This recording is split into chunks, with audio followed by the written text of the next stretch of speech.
Magandang umaga, ngayon po ay araw ng Biyernes, May 15, 2026. Update muli sa lagay ng panahon.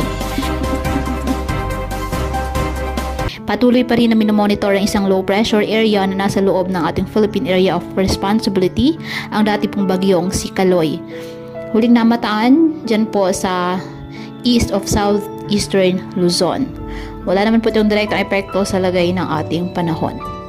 Samantala, isang panibagong sama ng panahon ang posibleng mamuo at pumasok sa Philippine Area of Responsibility sa susunod na linggo ayon po sa Pag-asa.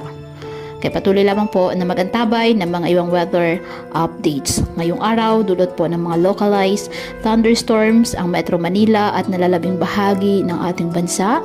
Asahan po dyan ang bahagyang maulap hanggang sa maulap na kalangitan with isolated rain showers or thunderstorms. Kaya posible po ang mga biglaang pagbaha at pagguho ng lupa.